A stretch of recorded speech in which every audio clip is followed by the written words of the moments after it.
Thank you for accessing Union Pacific Corporation's 2020 fourth quarter earnings conference call, held at 8:45 a.m. Eastern Time on January 21st, 2021 in Omaha, Nebraska.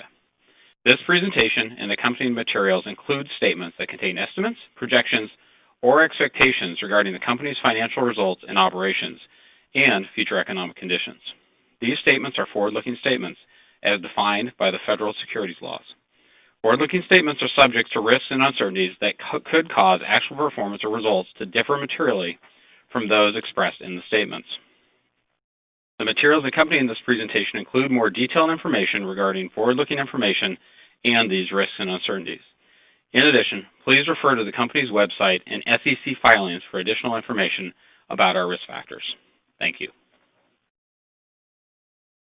Greetings and welcome to the Union Pacific fourth quarter 2020 conference call. At this time, all participants will be in listen-only mode. A brief question-and-answer session will follow the formal presentation. If anyone today should require operator assistance during the conference, please press star zero from your telephone keypad. As a reminder, this conference is being recorded, and the slides for today's presentation are available on Union Pacific's website. It is now my pleasure to introduce your host, Mr. Lance Fritz, Chairman, President, and CEO for Union Pacific. Mr. Fritz, you may now begin. Thank you very much, Rob, and good morning, everybody, and welcome to Union Pacific's fourth quarter earnings conference call. I apologize for the delay. Our service provider was experiencing technical difficulties this morning. We will handle any necessary and appropriate public disclosures after the call. With me today in Omaha are Eric Gehringer, Executive Vice President of Operations, Kenny Rocker, Executive Vice President of Marketing and Sales, and Jennifer Heyman, our Chief Financial Officer. Before discussing our fourth quarter and full year results, I must first acknowledge the performance of our exceptional employees. 2020 presented challenges that no one anticipated and all of us hope to never experience again. The women and men of Union Pacific worked hard in the face of the pandemic to provide our customers with fluid and uninterrupted service.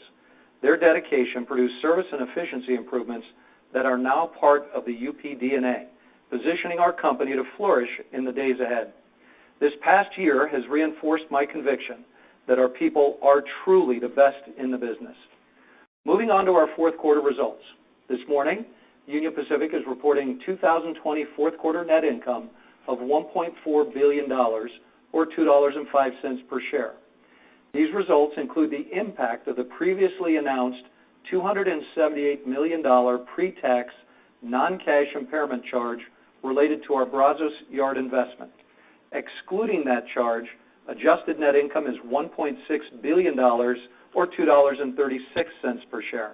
This compares to $1.4 billion, or $2.02 per share in the fourth quarter of 2019. Our adjusted quarterly operating ratio came in at 55.6%, an all-time quarterly record and 410 basis points better than the fourth quarter of 2019. These outstanding results demonstrate our potential when we leverage all three profitability drivers simultaneously: volume growth, productivity, and pricing. Our fourth quarter and full year performance bolsters the optimism we have for the long-term potential of our company. To provide a bit more detail, we're going to start with Eric and an operations update. Thanks, Lance, and good morning. The operating team delivered impressive results in the quarter as we did an excellent job adding volume to our network in an extremely efficient manner, while also managing the normal challenges associated with the holidays. The fourth quarter is another proof statement of how PSR has continued to transform our operations. I'm proud of our entire operating team and their achievements during a very challenging year. We could have not achieved what we did in 2020 without their support and commitment. Moving to slide 4. I'd like to update you on our key performance indicators where the team once again made improvements across nearly all of our measures. Freight car velocity and freight car terminal dwell both improved year over year, driven by focusing on asset utilization and reducing car touches. Locomotive and workforce productivity, both all-time quarterly records, improved as we continue to use those resources more efficiently through our PSR journey. These improvements were driven by an evergreen process to evaluate and adjust our transportation plan while using fewer locomotives. In addition, the train and engine workforce decreased 12% versus 2019, while volume increased 3%. In the face of intermodal volume growth of 12%, we maintained a high level of service as evident by our intermodal trip plan compliance results. To achieve higher levels, we are working with customers to improve the timely pickup of containers in order to improve box turns, increase parking capacity, and create chassis supply.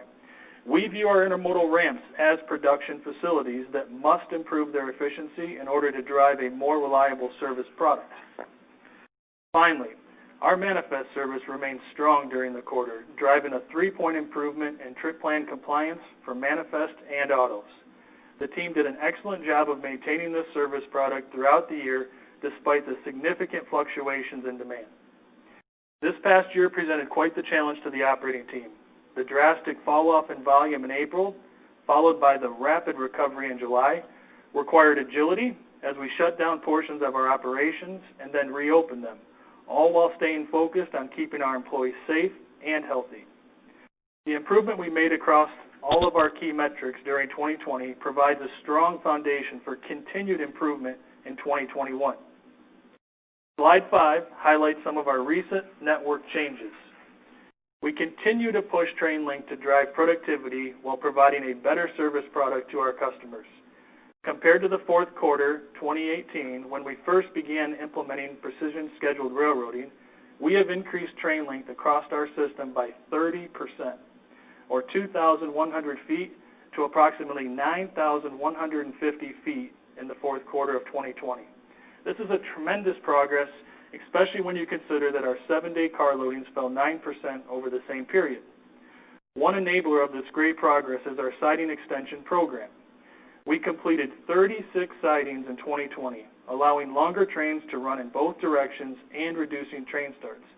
This was a monumental accomplishment by our engineering department to finish these sidings and then by our network design team to leverage this increased capability. The redesign of our operations in Houston remain on track. Recent investments at our Inglewood yard focused on extending the bowl tracks to add density to the yard and facilitate longer trains. This project also leverages the investments we've made along the main line. Finally, last month, we announced a new service from Southern California to a pop-up intermodal ramp in the Twin Cities of Minnesota. With minimal capital investment, we are turning an existing yard into a small intermodal terminal, allowing us to provide new service to an attractive market in a quick and efficient manner. As I look to the future, I'm excited about the full pipeline of projects we have to drive service enhancements and productivity across our entire network. Turning to capital spending. As demonstrated on slide 6, Union Pacific continues to deliver value to our shareholders through the efficient use of capital. Our PSR implementation has generated significant capacity, allowing us to maintain this discipline in 2021. Pending final approval by our Board of Directors, we are targeting capital spending of $2.9 billion in 2021, basically flat with last year. About 80% of our planned capital investment is replacement spending to harden our infrastructure, replace older assets, and improve the safety and resiliency of the network. We remain focused on modernizing our locomotive fleet through the upgrade of older core units, generating a longer life out of an existing asset, boosting its reliability, and improving its fuel efficiency is a win for all stakeholders. The plan also includes targeted freight car acquisitions to support replacement and growth opportunities. We will continue to invest in capacity projects on our network to improve productivity and operational efficiency. We plan to complete more than 20 siding extensions focused in the southern and Pacific Northwest parts of our network. These sidings support our train length initiatives and target future growth areas for our business. Finally, we remain focused on our enhancements to our energy management system to reduce fuel consumption, leveraging integration with our PTC platform. Looking to 2021, we remain focused on continuing to drive the organization using the PSR principles that have led us to this new level of operational excellence. Everything we do must be done with an eye towards doing our work safer. While maintaining a high standard on the prevention of our personal injuries, we recognize we have yet to reach our full potential. Our improvement in rail incidents in 2020 indicates that we have the right plan in place to make the entire network safer. We will be judicious with our resources and turn them quickly. We are determined to be as efficient as possible at our terminals to improve the reliability of our service product, and we will push productivity through train length and other initiatives. We must continue to deliver a highly consistent and reliable service product for our customers. There are many opportunities for us to improve across all aspects of our operations. We must seize upon those in order to fulfill the long-term goals of our railroad. With that, I will turn it over to Kenny to provide an update on the business environment. Thank you, Eric, and good morning. Today I am pleased to report our fourth quarter results as our volume was up 3%. The fourth quarter ended strong with December posting the highest 7-day carloading month in 2020. Solid gains in our premium business group during the quarter were partially offset by declines in our industrial markets. Freight revenue was down 1% for the quarter as our increase in volume was offset by lower fuel and a negative business mix. So let's take a closer look at how the fourth quarter performed for each of our business groups. Starting with bulk, revenue for the quarter was up 1% on flat volume and a 1% increase in average revenue per car. Coal and renewable carloads were down 16% as a result of continued high customer inventory levels, lower export demand, and a mild start to winter. Volume for grain and grain products was up 20%, driven by increased demand for export grain. Fertilizer and sulfur carloads were down 2% due to less export potash shipments, which was partially offset by strong industrial sulfur and domestic fertilizer shipments. Finally, food and refrigerated volume was up 7%, due primarily to strong beverage shipments in the quarter. Moving on to industrial. Industrial revenue declined 7% from a 6% decrease in volume. Average revenue per car also declined 2% due to lower fuel surcharge and negative mix. Energy and specialized shipments decreased 16%, primarily driven by reduced petroleum shipments due to low oil prices and reduced demand. Forest products volume grew by 11%. Strength in lumber was driven by strong housing starts, along with an increase in repair and remodel. We also saw strength in brown paper, driven by increased box demand and low inventory. Industrial chemicals and plastic shipments were flat for the quarter. Lower industrial chemicals volume was offset by growth in plastics from increased production and improved operating rates. Domestic plastic demand for food packaging and medical supplies remained strong. Metals and minerals volume was down 7%, primarily driven by market softness in rock and reduced frac sand shipments associated with the decline in oil prices and surplus local sand. Turning now to premium, revenue for the quarter was up 5% on a 9% increase in volume. Average revenue per car declined by 4%, reflecting the mix impact from increased intermodal shipments. Automotive volume was down 3% for the quarter. Finished vehicle shipments were flat, highlighting continued recovery in demand and strong inventory restocking. Shipments of auto parts were down 5%, mostly due to COVID-related disruptions causing supply chain shortages for parts. Intermodal volume increased by 12% year over year, driven by continued strength in domestic truckload and parcel shipments. Despite the pandemic, retail sales increased throughout the quarter, and we continue to see the e-commerce footprint grow as a percentage of total sales. Now, looking ahead to 2021. As we put together our plan for the year, we start with the key economic indicators that drive our business, as illustrated on slide 12.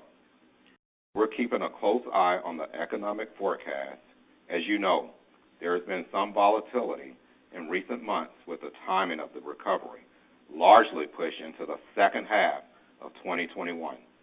But the latest economic assumptions released in January show a more bullish outlook in some markets. While our goal is to outpace the market, there are still some pieces of our business that will continue to be adversely impacted by external factors. The piece we're watching most closely is the industrial economy, which is still expected to be weak year over year in the first quarter. Looking more closely at our three business teams. For our bulk commodities, we expect a continued negative outlook for coal in 2021. Electricity demand and natural gas prices are forecasted to improve. However, high customer inventory levels entering the year, combined with an increased demand for other energy sources and a contract loss, presents a challenging market. As always, weather conditions will be a key factor of demand. All in, we see lower year-over-year coal volumes, reducing total company car loadings by roughly 1%. However, there is continued strength for export grain, as China remains committed to incremental ag product purchases in the 2021 calendar year, with clearly a tougher year-over-year comparison in the back half of the year. We also are optimistic with our biofuel shipments, as domestic production is expected to increase, which will drive new volume at new UP destination facilities of renewable diesel feedstocks and finished product. Looking at our industrial commodities, energy comps for the first quarter will continue to be challenged, and beyond the first quarter, there is uncertainty. However, our diverse portfolio, improved service product, and ability to compete will drive growth. In addition, we're encouraged with the sequential improvements we're seeing for industrial production and the projection for growth in the second half. This improvement, along with growth in plastic shipments, should be a positive for us in 2021. And lastly, for premium, we expect strong uplift in both our automotive and intermodal businesses. Automotive sales are forecasted to increase from 14 million units in 2020 to closer to 16 million in 2021, a continuing benefit from vehicle inventory restocking efforts. Plus, recent wins to convert finished vehicles and auto parts shipments from over-the-road truck will further bolster UP's automotive business. Retail inventories remain relatively low, and truck utilization is expected to remain high in 2021. Retail inventory restocking, along with continued strength in retail sales and a tighter truck supply, should drive domestic intermodal volumes higher in the year. Our premium business will benefit from the new Twin Cities intermodal terminal, which Eric mentioned earlier. We're starting out small with current capacity of roughly 20,000 loads and future plans to build out to over 5 times that. We're excited to see that this new terminal has already started to receive loaded containers from Los Angeles in the first week of January. Furthermore, we continue to pursue additional expansion opportunities to penetrate the market. In summary, I'm proud of our commercial team. They did a fabulous job in 2020 to stay close to customers and win new business. As we begin 2021, I'm excited about the opportunities we have in the pipeline to grow with customers and penetrate new markets. With that, I'll turn it over to Jennifer to review our financial performance. Thanks, Kenny, and good morning. I'm going to start off this morning with our adjusted income statement on slide 15, where we provide both a reported and adjusted look to remove the impact of the Brazos impairment charge. Throughout my remarks today, I will speak to the adjusted results. Operating revenue totaled $5.1 billion, down 1% versus 2019 on a 3% year-over-year volume growth. Adjusted operating expense decreased 8% to $2.9 billion as we continued demonstrating our ability to grow without adding costs in at a one-for-one. Taken together, we are reporting fourth quarter adjusted operating income of $2.3 billion, a 9% increase versus 2019. Other income of $66 million is up $10 million versus 2019 as a result of increased real estate gains. Interest expense was flat compared to 2019 as we mitigated the impact of increased debt levels by lowering our effective interest rate 20 basis points year over year. Adjusted net income of $1.6 billion increased 13% versus 2019, which when combined with share repurchases led to a 17% increase in earnings per share to $2.36. Our 55.6% adjusted operating ratio was 410 basis points better year over year and is an all-time quarterly record for Union Pacific. Core improvement totaled 320 basis points as lower fuel prices contributed 90 basis points. Looking more closely at fourth quarter revenue, slide 16 provides a breakdown of our freight revenue, which totaled $4.8 billion, down 1% versus 2019. 3% volume growth was offset by the impact of lower diesel fuel prices, down 33% year over year, which reduced revenue by 3.5 points. Although we continued to yield pricing dollars in excess of inflation in the fourth quarter and experienced an improving pricing environment, these gains were more than offset by a negative business mix and reduced freight revenue a quarter point. Strong intermodal volumes and lower petroleum carloads were a mixed headwind in the fourth quarter. However, strength in grain shipments helped mitigate that impact both year over year and sequentially. Now let's move on to slide 17, which provides a summary of our fourth quarter adjusted operating expenses. Starting first with compensation and benefits expense, which decreased 3% year over year as we offset wage inflation and the $37 million one-time employee bonus with lower force counts. Excluding the bonus impact, quarterly cost per employee remained elevated, increasing 9% as we tightly managed headcount. Fourth quarter workforce levels declined 14%, or about 4,800 full-time equivalents. Driven primarily by the great work Jim, Eric, and team have done to grow train length, our train and engine workforce continues to be more than volume variable, down 12%, while management, engineering, and mechanical workforces together decreased 15%. Quarterly fuel expense decreased 35%, a result of lower diesel fuel prices and an improved fuel consumption rate, offset by volume growth.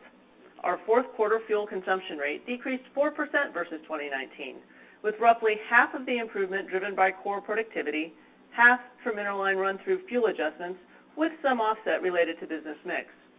Purchase services and material expense declined 7% in the quarter, driven by more productive use of our locomotive fleet and a couple favorable interline settlements. As automotive shipments remain impacted by the pandemic, subsidiary drayage expense was also lower year over year. Equipment and other rents fell 4% in the quarter as a result of lower locomotive and freight car lease expense as we continue to use those assets more efficiently. Increased intermodal volumes offset a portion of those savings, however. The other expense line is where you see the impact of the $278 million non-cash impairment charge. When adjusted, this expense category was up 2% year over year. As you'll recall, last year in the fourth quarter, we reported a $25 million insurance recovery in this cost line. So, solid expense control, including state and local taxes, which ended the quarter better than expected. Freight loss and damage expense also was lower year versus 2019 as we run a safer railroad. Turning for a moment to our 2021 expense expectations, look for the following. Depreciation expense to be relatively flat versus 2020.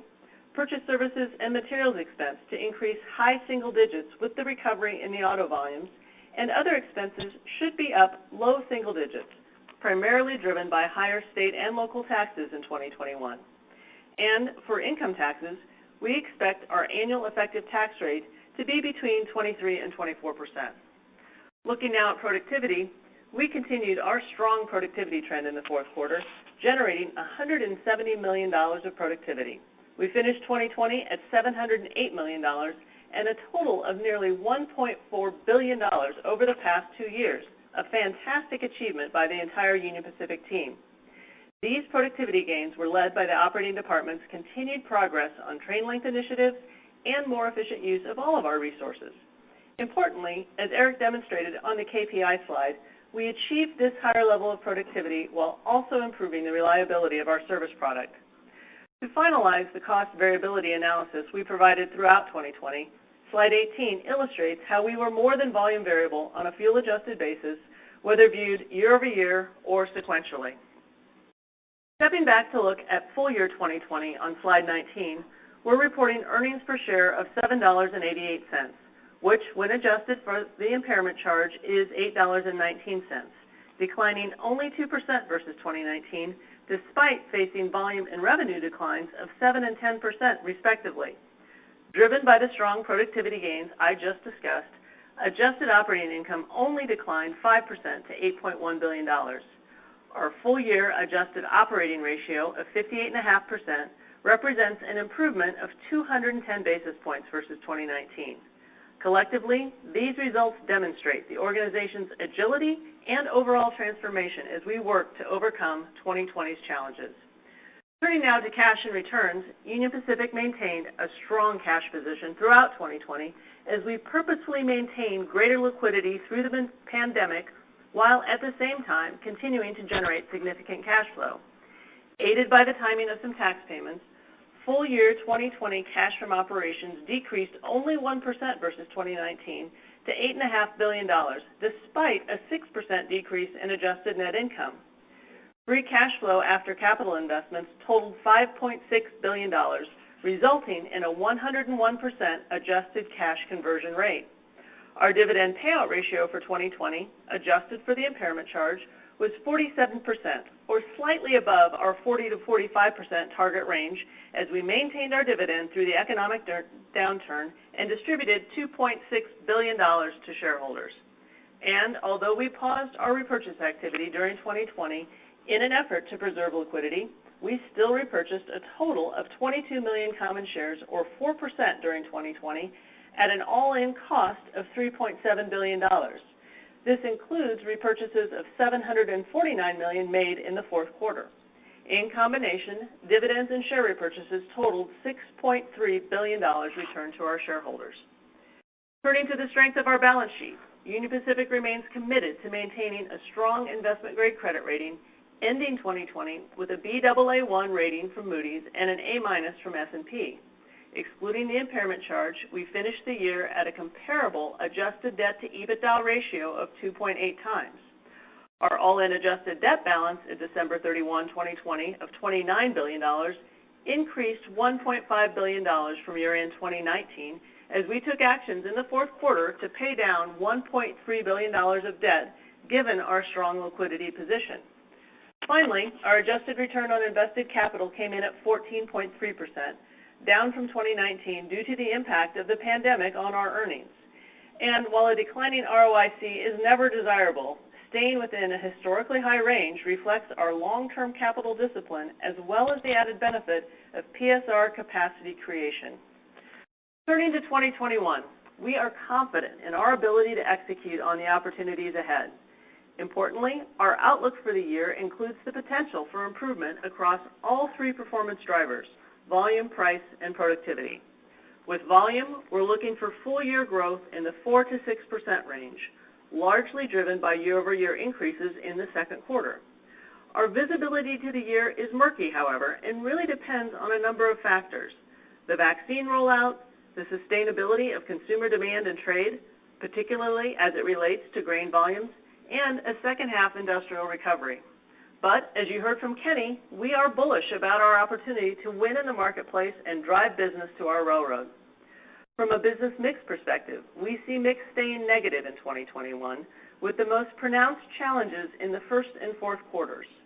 The first quarter will be pressured as we move from an environment where crude and industrial car loadings grew in 2020 to today, where those volumes are lower year over year amidst growing intermodal business. However, we could see those first quarter headwinds moderate some if grain shipments stay strong. That grain strength and tough year-over-year comparisons will likely become a headwind, though, in the back half of 2021, particularly in the fourth quarter. With an improved demand environment, as well as a reliable service product, we will remain disciplined in our pricing approach and expect to yield pricing dollars in excess of inflation dollars in 2021. Embedded in that guidance is our expectation that all-in inflation for the year is expected to be around 2.25%. On the productivity front, you heard Eric outline our plans for continued progress, which should generate roughly $500 million of added productivity this year. The combination of growing volumes, pricing above inflation, and ongoing productivity should produce a full-year operating ratio that is one of the best, if not the best, in the rail industry in 2021. And, assuming the year plays out as I have just described, we'd expect to be in the range of 150 to 200 basis points of operating ratio improvement in 2021, so another solid year of gains. In terms of first quarter guidance, we're expecting volumes to grow in the low single-digit range with a potentially tougher operating ratio comparison dependent on the mix headwinds I just mentioned. Turning to cash and capital, you heard our plan to invest around $2.9 billion of capital for the year, well within our long-term guidance of less than 15% of revenue as we generate capacity through our PSR journey. The combination of top-line growth, increasing profitability, and ongoing capital discipline should result in a cash conversion rate that again is in that 100% range and positions us to drive strong cash returns to our shareholders in the form of an industry-leading dividend payout and strong share repurchases. Bottom line, we expect our performance in 2021 to be a great step toward achieving a 55% operating ratio, which is ultimately about enabling growth through efficiency and generating more cash. Before I turn it back to Lance, I'd like to add my thank you to our exceptional workforce. 2020 was a very difficult year, and our employees really rose up against the adversity and showed us what is possible. So with that, I'll turn it back to Lance. Thank you, Jennifer. When we began our PSR journey in the fourth quarter of 2018, our objective was to drive efficiency across every facet of the operations while providing customers with a safer and more reliable service product. As you heard today, we've made tremendous strides toward that goal, and we are building a solid foundation of operational excellence. We made good progress across a number of areas in safety last year. We achieved substantial improvement on the rail incident side, while we held the line on personal injuries in a very challenging year. Our safety performance is moving in the right direction, and I expect continued improvement. In 2020, we took a step forward to reverse the impact of global warming. Our commitment to set science-based targets and an improved fuel consumption rate demonstrate our pledge to operate sustainably. While there's more work to be done, these are important milestones as we reduce our carbon footprint and help our customers do the same. Best of all, our enhanced service product, combined with a lower cost structure, is helping UP win in the marketplace and grow. And as you heard from Kenny, our team is energized about the prospect of an improving economy that only expands opportunity to win new business. To wrap up, watch for more information soon on an upcoming Investor Day in early May. While we would love to meet in person, it will most likely be a virtual event. Regardless, we're excited to lay out our vision to lead Union Pacific into a future of long-term growth and excellent returns. With that, let's open up the line for your questions. Thank you. We'll now be conducting a question and answer session. If you'd like to ask a question, please press star 1 from your telephone keypad, and a confirmation tone will indicate your line is in the question queue. You may press star 2 if you would like to remove your question from the queue. For participants that are using speaker equipment, it may be necessary to pick up your handset before pressing the star keys. In the interest of time, and so that we can accommodate as many analysts as possible, we would ask everyone to please limit themselves to one question. Thank you. And our first question today comes from Justin Long with Stephens. Thanks. Good morning, and congrats on the quarter. Maybe to start with one for Jennifer on the guidance. So you talked about the expectation for 150 to 200 basis points of improvement this year, but just given there were some unusual items in 2020, can you talk about the base 2020 OR that you're using for that guidance? And then on the first quarter OR guidance, I just wanted to clarify, are you expecting a deterioration on a sequential basis or year over year? I just wanted to make sure I understood that. Okay, I'll start with that last one, Justin, in terms of the Q1. As you know, there's seasonality in our operating ratio, and Q1 is generally our worst operating ratio of the year. And so my comments were on a year-over-year basis, not sequentially. Because that would be a very tough haul to roll Q4 into Q1 when you think about the fact that you've got the inflation that comes in year one, first of the year in terms of inflation, health and welfare, payroll taxes starting up again. So that was a year-over-year comment. In terms of full year guidance, when we look at the 58.5, We did have about 130 basis points that was attributable to fuel on a year-over-year basis, and as we're looking forward, we're really not expecting any kind of a headwind or tailwind from fuel as part of that 150 to 200 basis points of guidance into next year. You're right, there were some unusual things that happened during the course of 2020.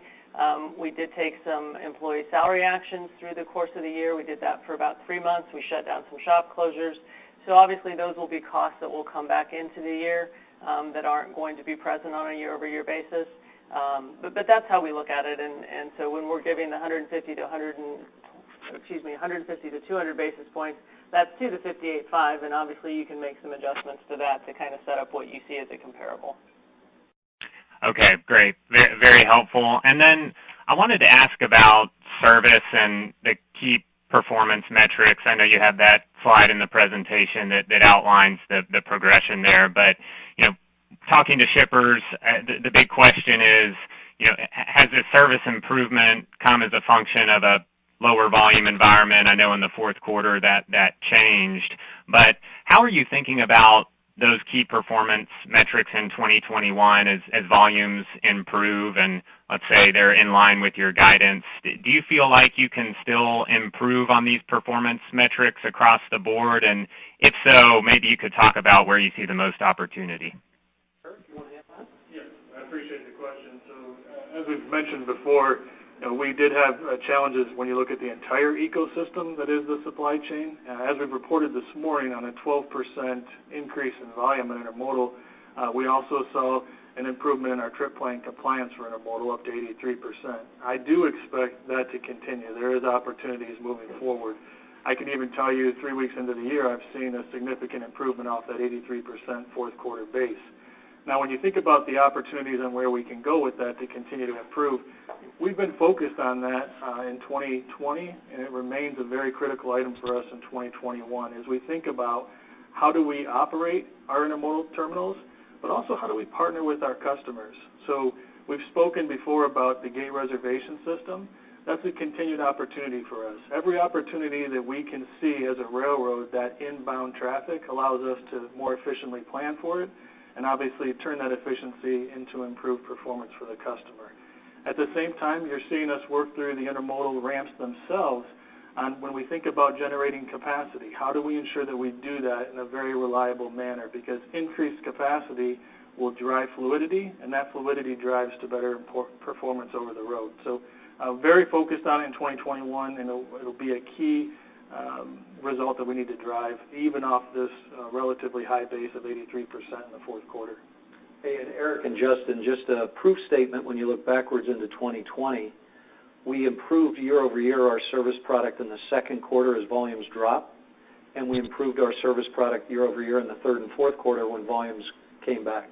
So we've got a proof statement that we're able to, in either environment, continue to make improvements. All I'll say is we've been working really closely with our customers, and they have recognized that as the product comes to our line, that service product has improved. So Eric talked about the whole supply chain. Yeah, we've seen some puts and takes in terms of chassis supply and that sort of thing, but once it's on our network, Eric and his team are really performing. Okay, great. I appreciate the time.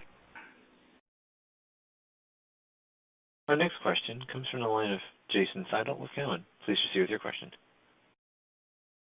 Thank you, Operator. Good morning, everybody. Wanted to talk a little bit about the outlook on the volume side and narrow it down a bit. 46% sounds pretty good on the outlook. You mentioned domestic intermodal growing. Could you talk a little bit about the international intermodal expectations, especially as we go throughout the year, because there seems to be a clear ramp up through the ports, in fourth quarter and actually in the 1Q here. Kenny, you want to take that? Yeah, let me just take a step back and highlight a few comments that I made earlier this morning in terms of the challenges on the energy side, and highlight the fact that, hey, maybe we'd be at that 5 to 7% range if you pulled out the coal that we acknowledge. Having said all that, on the international intermodal side, we've said this publicly. We've stated that we've had a pretty significant win in the second half of the year We're expecting that to continue to ramp on.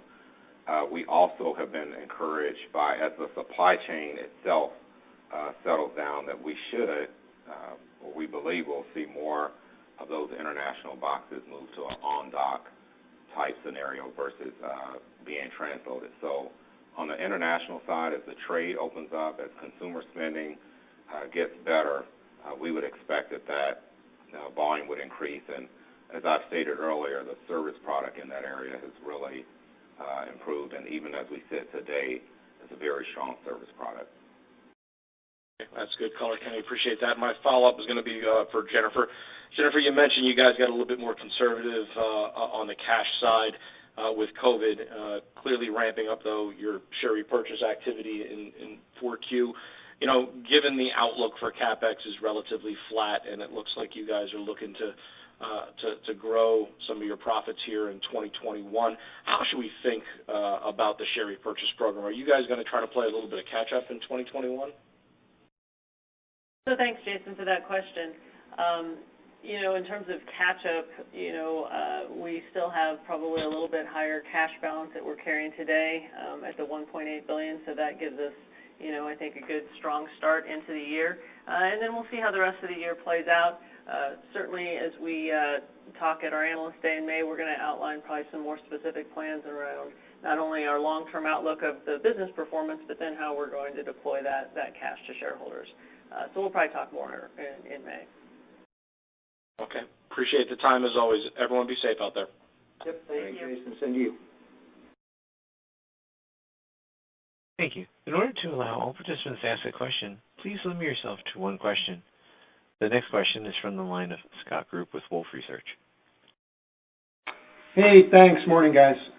So, Jennifer, I didn't hear any color around labor cost outlook for the year. Maybe if you can share some thoughts there. And I guess I'm trying to figure out, right, full year OR is typically pretty similar with what you do in the fourth quarter, and the guidance implies something worse than that. So maybe it's on the labor side. And then if I can just, in a bigger picture on the operating ratio, I know it's not a full year. You just sort of did that mid-50s OR with down revenue. Does that feel like as good as it can get, or do you feel like there's room for further improvement on that longer as you go out the next few years?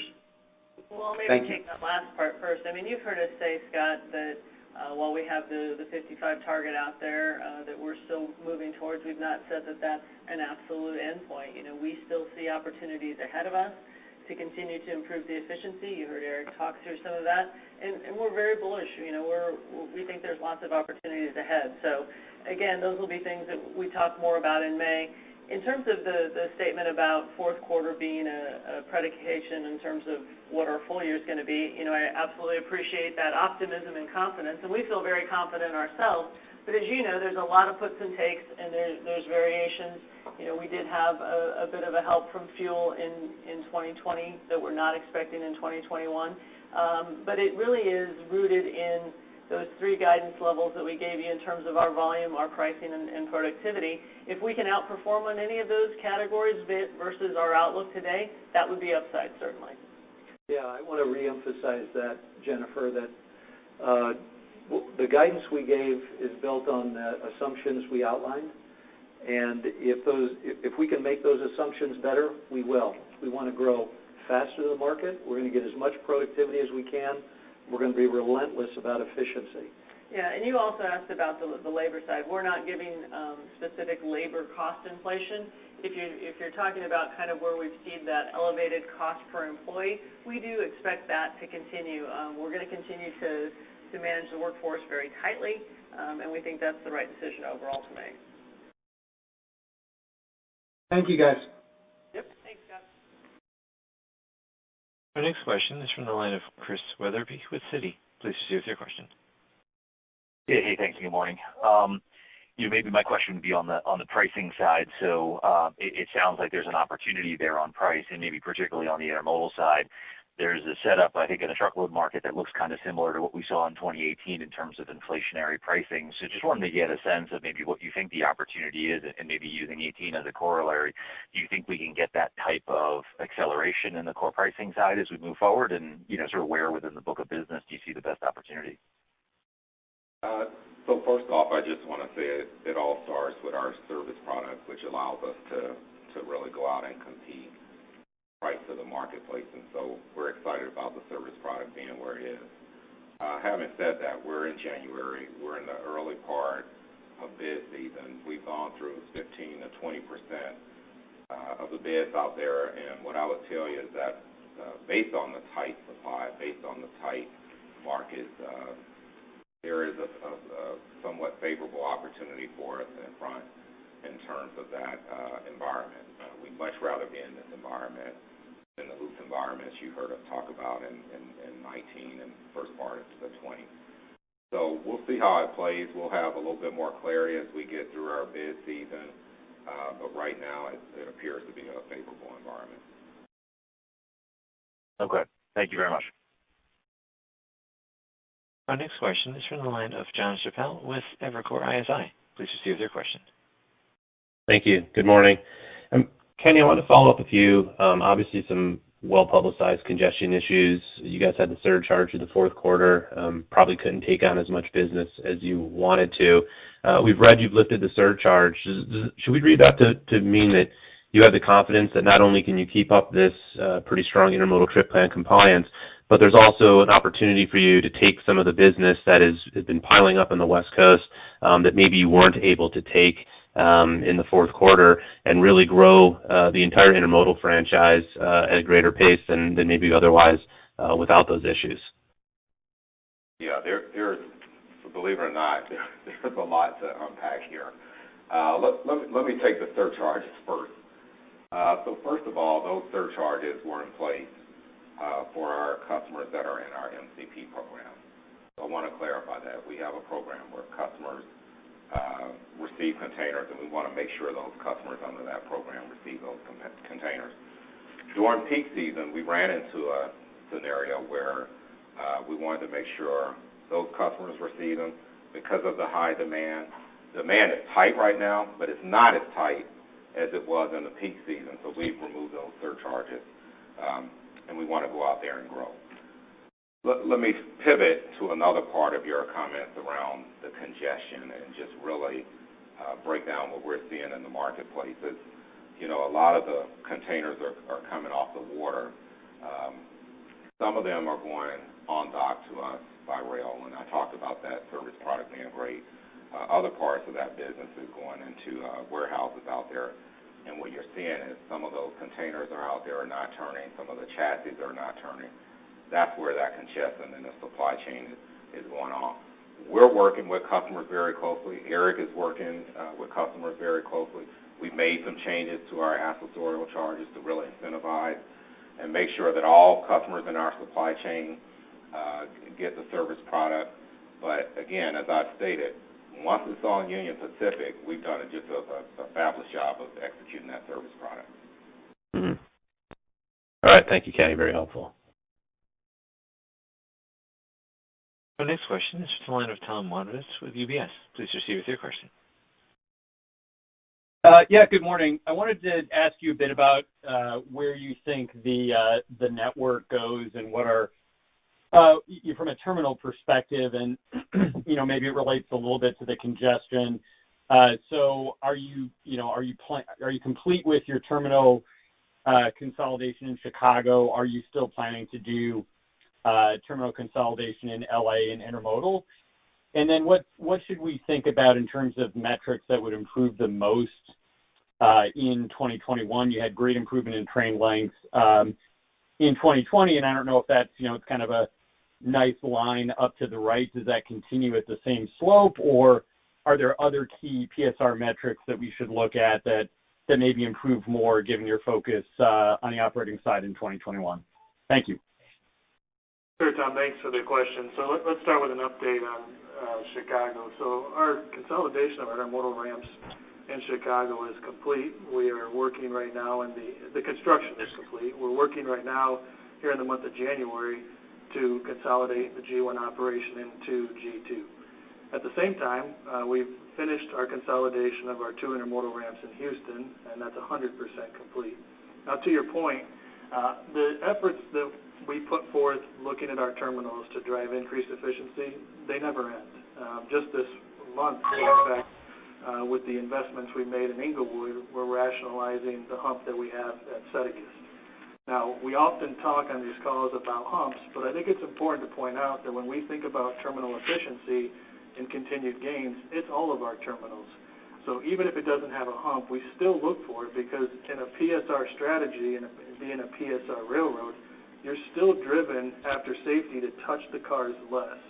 So even our non-hump terminals represent opportunities to touch the cars less by rationalizing out switching operations. We may use them for other operations like block swapping, but not for switching. So here in the fourth quarter, we stopped switching in Mason City, Iowa. We rationalized switching in El Paso, Texas. Now, again, to be very clear, those efforts will continue in 2021 and beyond. Now, regarding the metrics, you're going to watch the ones that we report, but of course, internally, we have many more metrics that we help us not only as lagging indicators, but leading indicators. I would leave you with focus on car dwell and car velocity. Those are going to be your two biggest indicators of the benefits that we get by making improvements in our terminals, regardless of whether it's a hump or just a conventional classification yard. Can you comment briefly on the LA question, whether you're going to do consolidation in terminals there or not?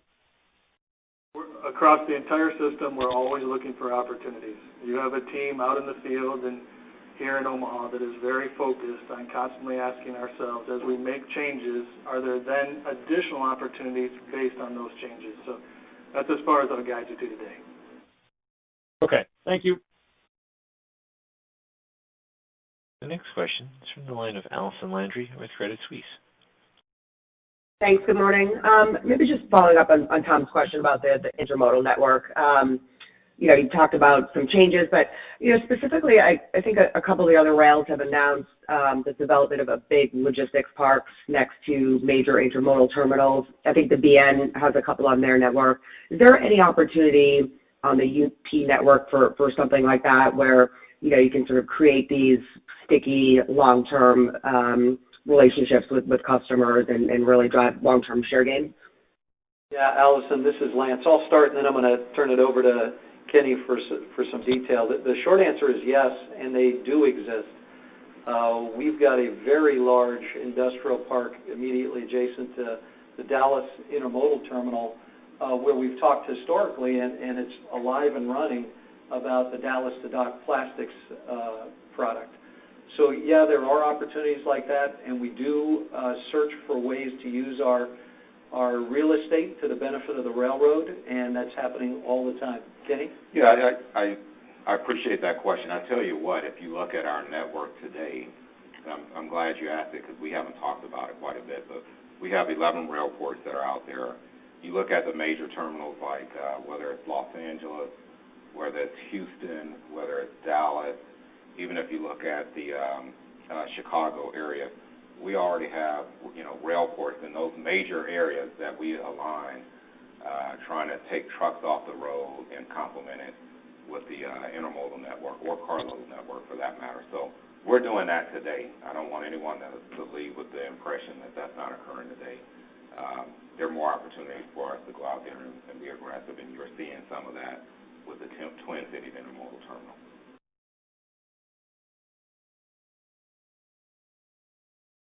Thank you. As a reminder, in order to allow all participants to ask a question, please limit yourself to one question. The next question comes from the line of Bascome Majors with Susquehanna. Yes, good morning.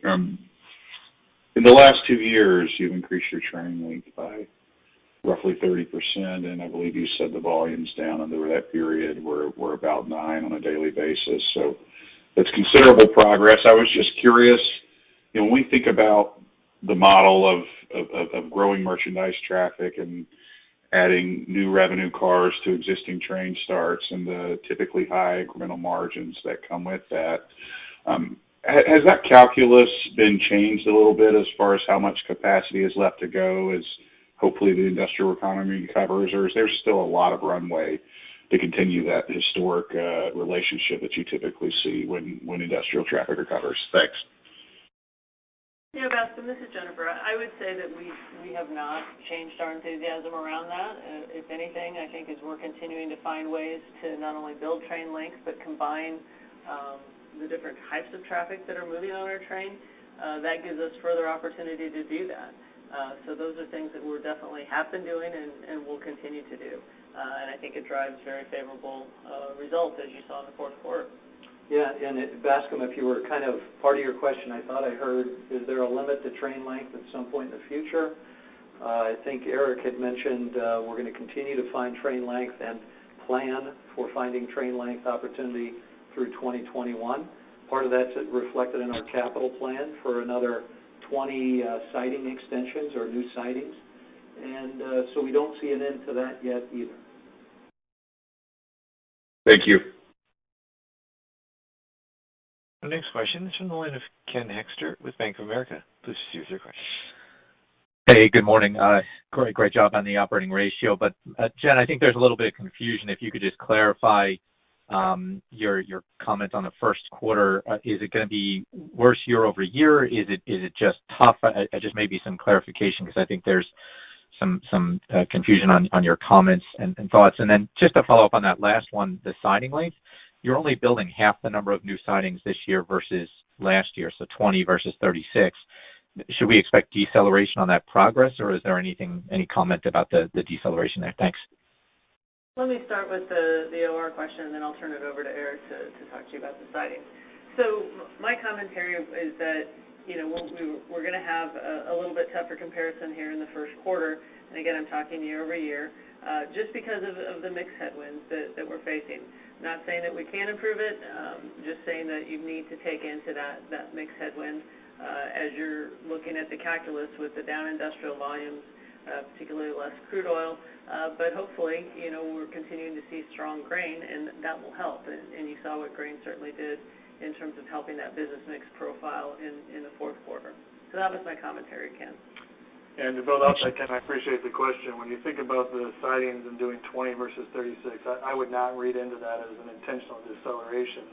What I would read into it is we're being very judicious with working through the process that we have used over the last 2 years to truly understand where are the largest opportunities and then making the investment when we need it. We still want to continue to challenge ourselves, though, that growing train length is not necessarily all about capital investment.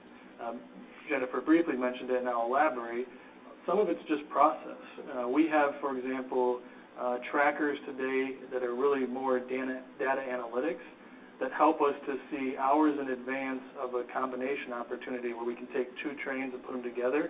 We can see that 5-6 hours in advance, sometimes even longer. And what that allows us to do is for the local team to prepare for that, and then also for example, our Airman Dispatch Center to ensure that we have resources up against that. So we're seeing the railroad with better clarity than we have ever before, and you're going to continue to see us grow train length, but it's not always going to be driven by capital investment alone. Great. Thanks, Eric. Thanks, Jen. Thank you. Our next question is from the line of Brandon Oglenski with Barclays. Please proceed with your question. Hey, good morning, everyone, and thanks for taking my question. I guess following on that line of thought there, you guys are keeping CapEx flat again, obviously some spare capacity in the network like you're talking about there, but I guess how sustainable do you see this equation, keeping CapEx around these levels, continuing to grow volume? Isn't there some point at which physical capacity would be required? And I guess just as a quick follow-on to that too, how are you guys keeping D&A flat this year, if you don't mind? So let me start on the capital, and then we'll turn it over to either Jennifer or Eric on the second part. So when we think about capital and long-term looking into the future, we've created quite a bit of excess capacity or open capacity through PSR and the Unified Plan.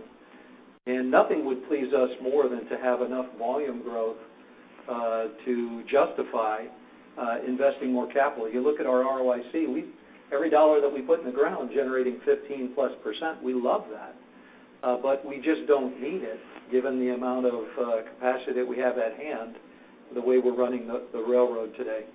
So, Brandon, it's very difficult to look out into the future and say, boy, at this date certain, we'll need to, turn on more growth capital. It's going to depend on where the carloads are in the network, how much they are. But again, when we do face that question, that's a very good day for us. Yeah, and I think it's important to note that in the 2.9 that we're, roughly that we spent in 2020 and we're going to spend again here in 2021, we're making investments for growth in there. That's not all maintenance CapEx when you think about some of the investments that we're doing in the terminals and the intermodal facilities in Chicago and Houston. That's going to support growth. Mm-hmm. So I think you need to keep that in mind too. Going back to your question on G&A being flat, I guess I'm not sure if you're asking that. Were you asking that in terms of how do we do that in 2020? How are we doing that in 2021? Could you maybe clarify that a little bit? Oh, sorry. I think you said D&A would be flat this year, right? G&A. I'm sorry. Yeah. That helps. I thought you said G&A. Depreciation expense. So as you know, we do studies every year in terms of looking at some rail life, and I think we've got a little bit of favorable news there on rail, and that's helping us out a little bit on the depreciation side. Thank you. Our next question is from the line of Amit Malhotra with Deutsche Bank. Please proceed with your question. Thanks, operator. Hi, everybody. Lance and Kenny, I guess I just wanted to ask about growth, because I think from here, growth and I guess growth alone is what, will allow the company to kind of realize the full benefits of all the changes with respect to the operations and the network. And I guess I'm not just talking about, a rising tide, easy comps, cyclical recovery, but rather kind of above market growth and market share wins. And I think it would be fair to say that, the last decade was not characterized by growth, but rather maybe pricing and return. So you have a better network, a leaner network. I'd just love to get a sense of how are you going to pivot the business and the culture of the company towards growth, and maybe even just give us some tangible examples, because I think you've had some market share wins, but if you could just provide a little bit more clarity on those. Amit, that's an excellent question. You're exactly right, that we are in the process of turning our sights to, while continuing to improve our margins and yields, to add to that more strength in the growth leg of the stool. And Kenny, you've got a couple of things culturally that you've done inside the commercial organization. It's not all just about the commercial organization in terms of supporting growth, but I think they're indicative of where we're going. Yeah, that's a great question. I mean, I'll tell you, we have a number of commodities that will grow, and we still have to compete. We still have to go out there and compete against trucks and other modes to go out there and win that business. We have good line of sight of those. We feel good about it. I like your word choice of culturally. I'll tell you, our team we're very excited about where we are. We've changed our compensation program so that we can motivate the sales team to go out there and win. We want to make sure that they are spending their energy and focus on carload growth. And I can tell you that the leadership team here at the table with me, we're all supportive and they're all committed to that carload growth. I'd be remiss if I didn't say we had really good clarity on, what those goals are, transparency on what it's like to win, and really clear metrics that support growth, but behind it we have things like ensuring that there's good, not necessarily margins, but that we're winning with the right kind of margins and we achieve the right kind of price. So it's all baked in there to just motivate the team, and we expect that to be a great cultural change for it. And Kenny, you've changed your org structure to streamline it. You've distributed business development goals to more broad than just each salesperson. Everybody on your team has business development responsibility. Amit, there's just example after example of fundamental changes that have been put in place in 2020 that we think are going to drive growth in 2021 and beyond.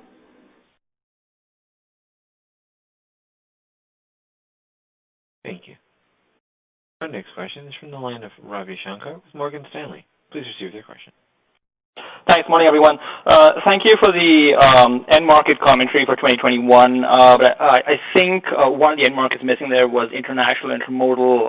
Apologies if I missed this, but can you address kind of what do you see in terms of trends there, given that that was one of the end markets that really was very volatile in 2020? Yeah, again, the big things we're looking at is consumer spending and trade there.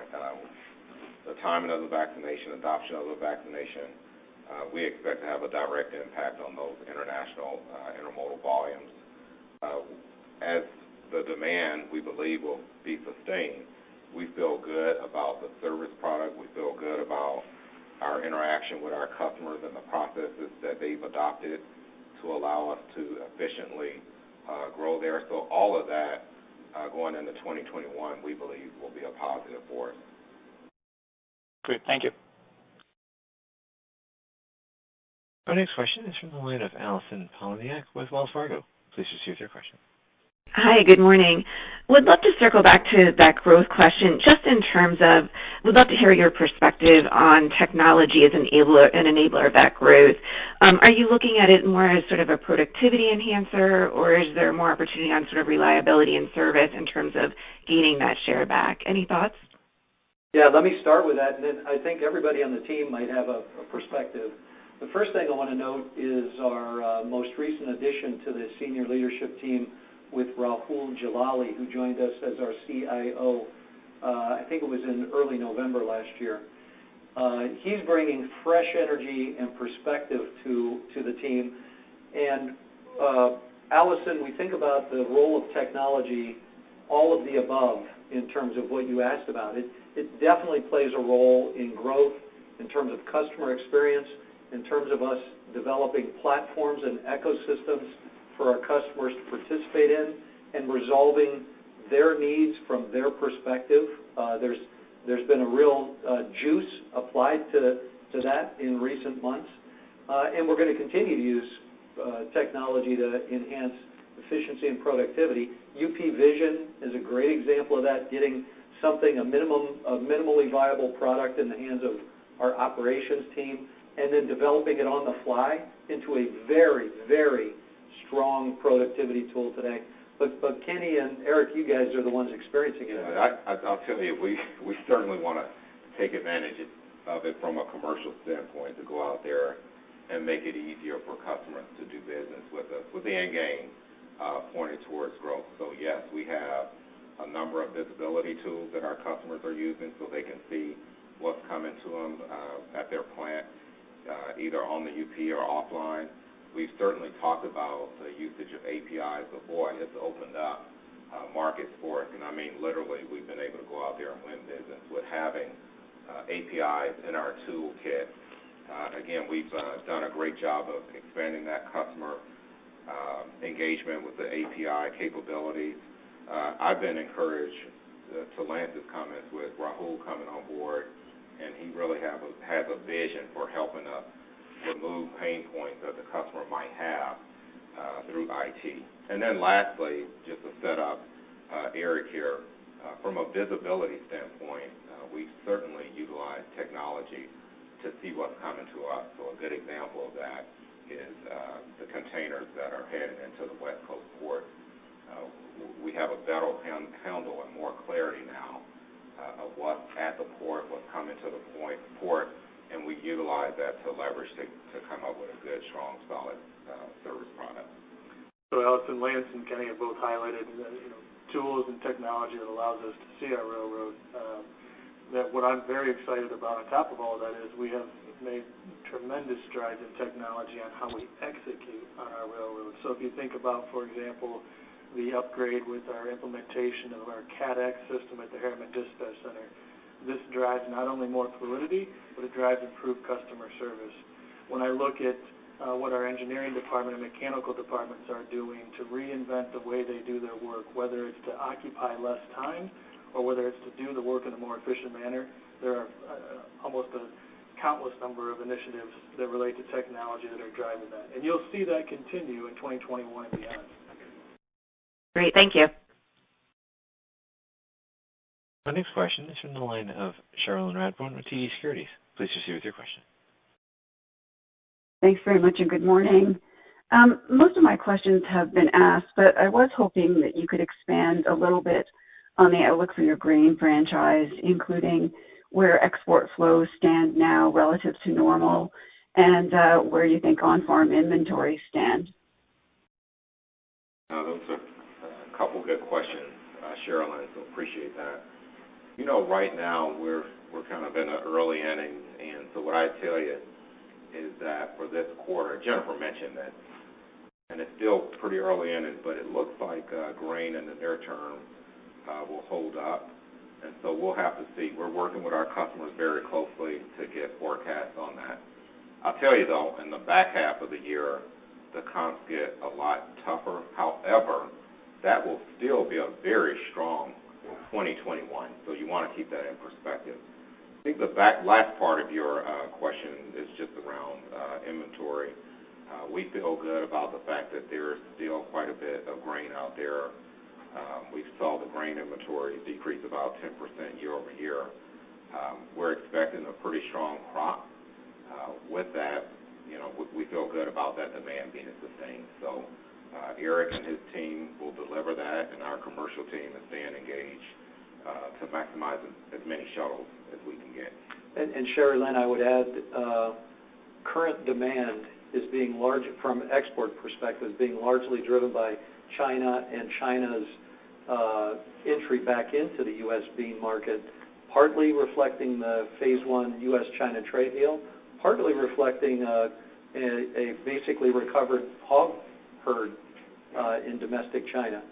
So what China does through the year is really going to kind of predicate what happens in the second half of the year in terms of export grain. Yeah, that's right on, Lance. I mean, you got that dynamic.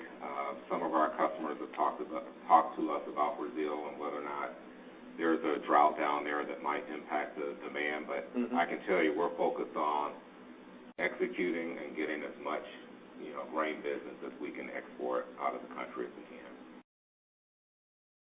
Great. Thank you for the time.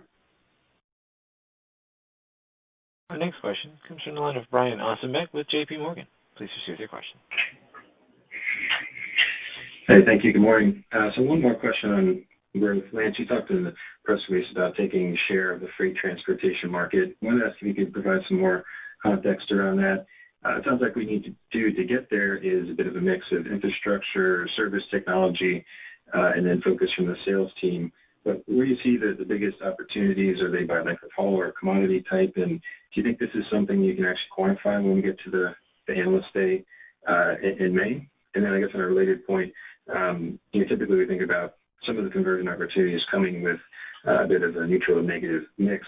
I appreciate Kenny's comments about this is still going to be margin and yield accretive, but how do you reconcile the two, kind of what we've seen in the past versus what you're targeting? Is that more of a density play, or is it better service and better pricing? So putting some context around that would be appreciated.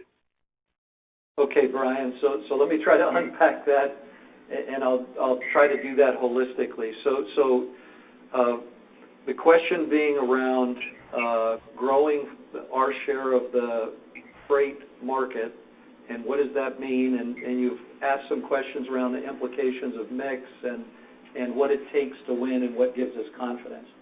So when we talk about growing our share of the freight market, we are deliberately broad because we're focused first and foremost on converting trucks from highway.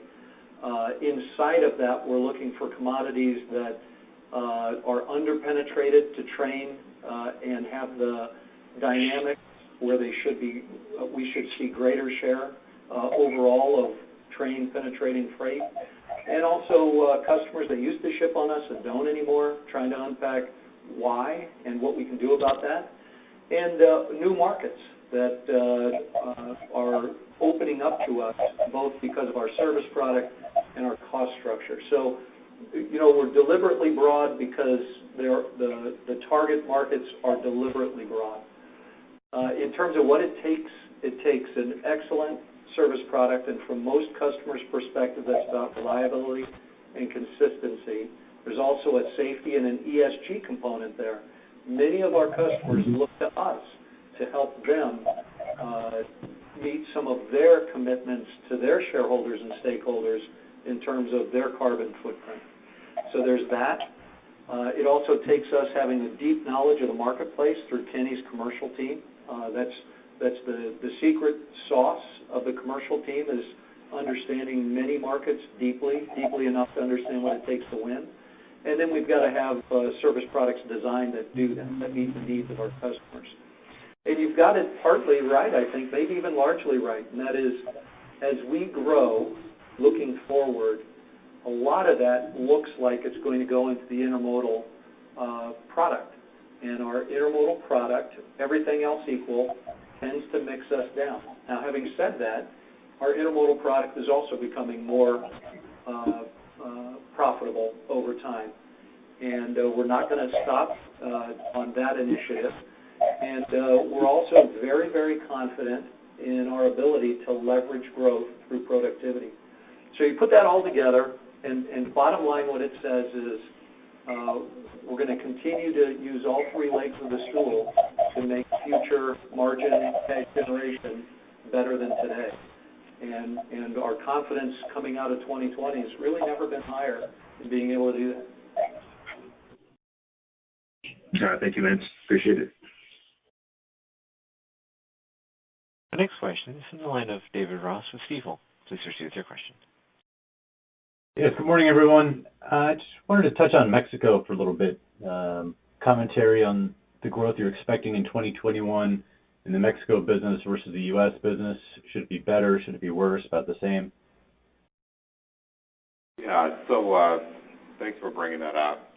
First of all, we've been encouraged by the fact that, that Mexico business, we've got a significant percentage of that tied to the automotive network, and we're seeing that come back, which is encouraging to us. We're also seeing some areas like the Mexico energy reform become an area or a pipeline for growth for us. As I look at some of the wins that we've had, and to Lance's comments around that truck business, really Mexico is an area where we have been able to go after and grow the pieces of business that were over the road that we haven't won before. So we are encouraged about Mexico. At the same time, if you look at it as a whole, Mexico is still underpenetrated once you walk outside of that automotive network. And so we've been working with customers and supply chain partners to see what we can do to untap some of those markets. So we're pretty encouraged about Mexico and what it has both for 2021 and long term. Gracias. Thank you, David. Our next question is from the line of Walter Spracklin with RBC Capital. Please proceed with your question. Yeah, thanks very much, operator. So I want to take a little bit more cautious question around the growth, or a cautious angle to the growth question. When other PSR railroads or other railroads have converted to PSR, they've noted obviously a very significant service improvement that's led to the ability to grow share very, very strongly, especially if they're up against a non-PSR railroad as you are. My question, therefore, is does that, what is the capacity of your organization to grow? Are there any capacity issues that you've identified that you need to address in order to accommodate that growth? And are you, we've seen other railroads tempted to go down rather unconventional paths toward growth, acquiring in other markets. So what are your thoughts around kind of not the pure rail-related growth opportunities, but going down some of those other routes? Your view on that would be appreciated as well. Yeah, Walter, let me take a stab at that, and maybe Jennifer wants to add to my comments. Thank you very much for the question. So when we think about growth and using our service product to grow, absent some surprising, very regionalized response, I think we've got good capacity around the network. We've got the ability to react to growth as it's occurring if we need to add to whatever our capacity is. And candidly, I just look forward and I don't see, even in some strong growth, I don't see a surprise to us that would cause us alarm. I think our processes, our mechanisms for seeing growth as it's occurring, know where it's happening, being deliberate about what we're going after, I really think the network is on very good footing. So that's what is needed in a capacity perspective. In terms of part of your question about what elements are you thinking about growth when it comes to non-traditional, unpacking, we think of three ways to grow. The first is put carloads that fit the network that are profitable on the network. Clearly that's a step one and the most favored way to grow because it's got great incremental margins and it uses capacity that's available. Another way for us to grow is to do more for our customers, perform more function for them in their supply chains logistics. And that's always an opportunity, and we're working on that because it also helps make customers stickier with us. We're providing greater value to them and in the process solving their problem, whatever their addressable problems are for us. Then the third way that we think about growth is increasing the geographical footprint. We've been pretty clear that when we think about that from a Class 1 merger perspective, that there's a lot of opportunity for regulation to destroy value in that process, and so far the economics just don't look like they pencil out. But that's not the only way to increase our geographic footprint. We can do it through one of the earlier questions, how do we use our real estate to increase our reach, maybe through incremental transloads or incremental logistics parks. So yeah, Walter, we're thinking about all three. All three have action against them, and I think we'll probably get into a bit more detail on that when it comes to the Investor Day. Yeah, well, just to quickly kind of put a bow on it, I mean, I think that's what you're touching on is what we see as the great leverage and great opportunity that's ahead of us is to grow in a less capital-intensive manner over the next, period of time. When you think about the locomotive assets that we can deploy, the freight cars, the track capacity, the ability to redeploy terminals if we need to, I mean, those are all great new stories for us to the extent that we start deploying those assets, and we see a future where we will be deploying those assets. I think that's the real value and the leverage that we have ahead of us. Makes a lot of sense. Appreciate the time. Thank you. Our next question is from the line of Jordan Alliger with Goldman Sachs. Please proceed with your question. Yeah, hi, good morning. Question just on the revenue per carload or yield. I heard what you're saying about the first and fourth quarter. Just sort of wondering from a context standpoint, I get the headwind. Can you sort of put that in context with the -4% you did in the fourth quarter? Could it look better versus that? Or are we talking the same order of magnitude? And then sort of the second part of it is, in terms of the second and third quarter, when industrial is set to most likely inflect positive, could there be a period where mix becomes a tailwind in 2021? So, Jordan, I think you're thinking of it right. So if we think about revenue per unit or ARC, just flat revenue in the first quarter, you heard us say that we're looking at low single-digit growth on a volume standpoint, but we are going to continue to have a pretty strong fuel headwind in the first quarter as we did through much of 2020. Right now we're paying, call it $1.60 or so a gallon for fuel. I think we paid close to $1.90 in the first quarter of last year. So just that fuel surcharge revenue is going to be a driver there in terms of the revenue per unit. You all see that. And then obviously the mix. With the industrial car loading continuing to be down, that's our highest average revenue per car unit type of business, and so that creates a headwind. We're bullish on the grain and feel good about that, so we'll look to move as much of that as we possibly can. But there is going to be some pressure, I think, as you also commented, that going down to the second and third quarters, we have opportunities.